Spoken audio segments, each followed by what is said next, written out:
It's invigorating.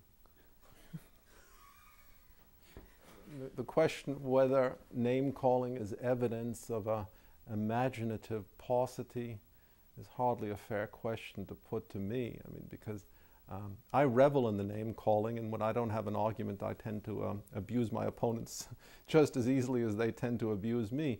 Again, I don't think too much should be made of that. There is a pattern. It's not a scientific pattern, it's a pattern in human affairs. When people haven't been criticized in a long time, they react with a great deal of indignation when they're criticized for the first time. That's human nature. Put yourself in the position of a Daniel Dennett or a Richard Dawkins, who are used to being the regnant priests of a powerful orthodoxy, and for the first time in their lives, someone says, hey, you guys are simply not credible. Of course they're going to react with outrage and indignation, hurl imprecations at others, resort to objurgations. That's only normal. If I remark that Daniel Dennett had his last idea in 1936 and it was under prenatal influences, what's wrong with that?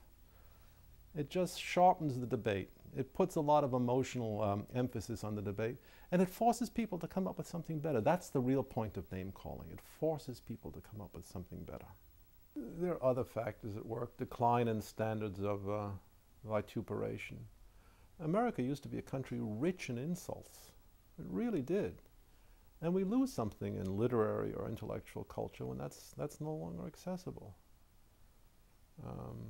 You get a guy like Daniel Dennett, whose greatest intellectual achievement was growing that stupid beard of his, masquerading as a scientific expert on Darwinian theory, staring at the camera, and no one is dousing him with a bucket of water. It's incredible to me.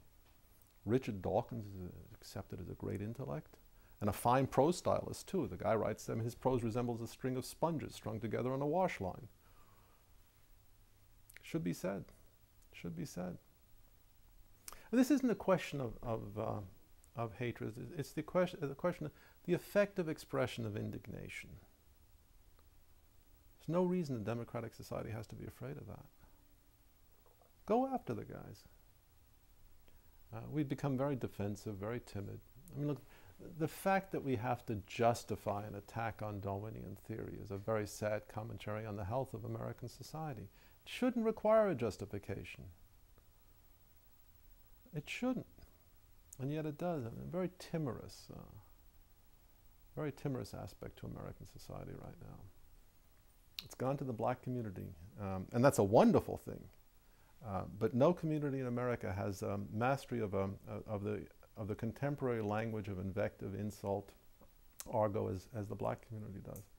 Trouble is, not enough of the guys in the black community are devoting their talents to attacking Darwinian theory or quantum mechanics. That's the trouble.